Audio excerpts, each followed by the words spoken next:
Hello, and it's time for another edition of Poland Daily Travel. This time we're taking you to Płock. That's right, that ancient capital of Poland, northwest of Warsaw. It's only 100 and some kilometers, but it's almost a world away from the hustle and bustle of the nation's capital. Płock is famous for its situation on a bluff high above the Vistula. Its cathedral is known as one of the 5 oldest churches in Poland. Its location is at a junction of ancient shipping routes, which made it a very important medieval city. Nowadays, it is the home of the Museum of Masovian with its excellent collection of Belle Epoque furniture. And that's before you even consider the city's most original asset. And that asset is the longest pier on a river in the whole of Europe. The pier extends out into the wide Vistula and provides a natural harbor for smaller boats, mostly pleasure craft and some smaller fishing boats. So when you're in Warsaw, Płock is not that far away. It's an enjoyable day out. You'll have to get your car. There's no train service there. You might take a bus, but it's worth it to see the beautiful countryside between Warsaw and Płock. So stay tuned as Poland Daily Travel takes you to the princely city of Płock. Poland Daily Travel, your favorite travel programming about Poland.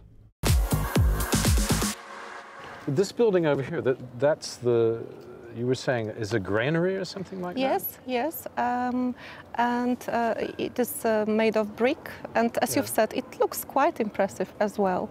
It's a really nice building. So there were a lot of warehouses on the other side. Was there a bridge across the river at one time, a wooden bridge or something?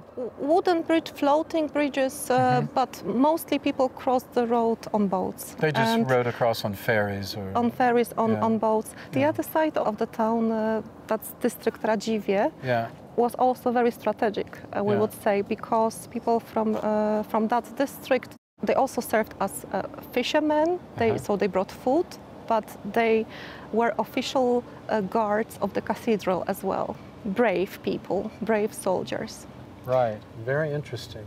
The other thing is we're going to go and see it later, but you can see it from here, and I can't help mentioning it, is the pier, the molo. Oh, in Polish. Yes. Yeah, which is the largest such thing in Poland. It is. But I read it's the largest such thing in Europe, the largest pier on a river. We are very happy to have it. Why did you build this? What was the purpose? What was the impetus, the reason? Apart from the reason of having a nice walking pier for citizens of Płock, was to create a marina, a wet dock. So this is a wet. But inside it. Inside it, you've got boats and well, a lot of people have been using that since the opening of the pier. Okay. And I suppose there's a place to have events at the end of the pier. Also, a very nice cafe. It's a nice cafe? Okay. You can enjoy a walk and enjoy the river. It's a long walk, enjoy I don't know if we have river. time to walk all the way out there. Well, we'll try later. Yes. Okay. So, there we are. Let's go see... inside the cathedral. Let's go see inside the cathedral. Okay, stick with us. The next exciting edition of Poland Daily from the ancient capital of Poland, if only for a brief time, Płock. Yes, it was 900 years ago, more or less. Yeah? So now we're going to go look at a building which dates back in its foundations almost 1,000 years. That's the cathedral here in Płock. Stay tuned. Poland Daily Travel will be right back.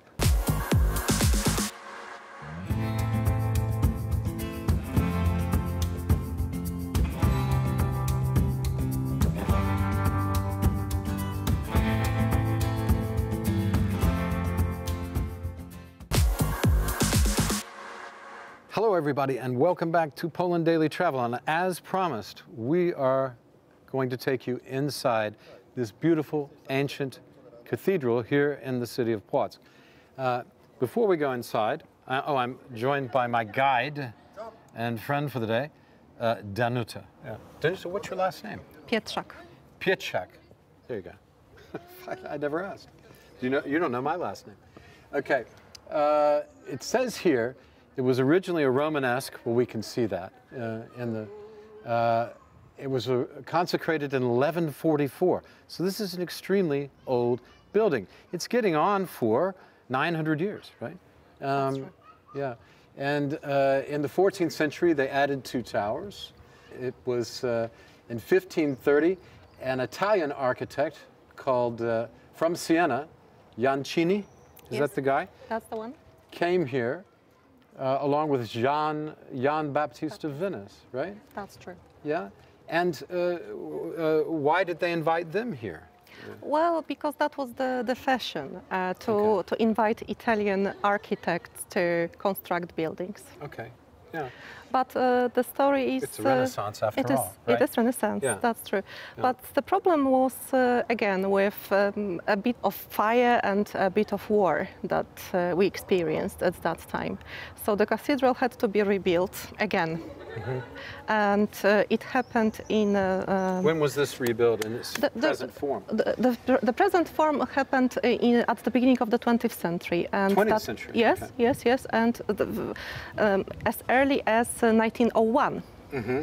When we had, as you could see, Steven Schiller, who designed the building and managed the construction of the cathedral. And that was because it was falling into disrepair? That's true. Were people taking bricks and using them for other things? Or? No, original bricks are also used.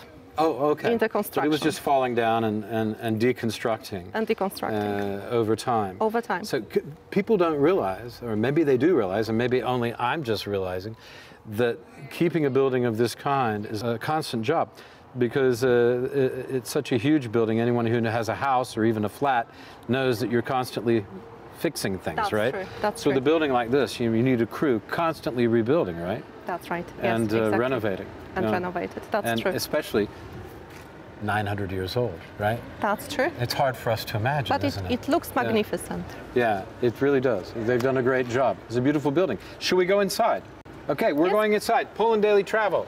Stick with us. We're going to go see where the kings and the princes were buried.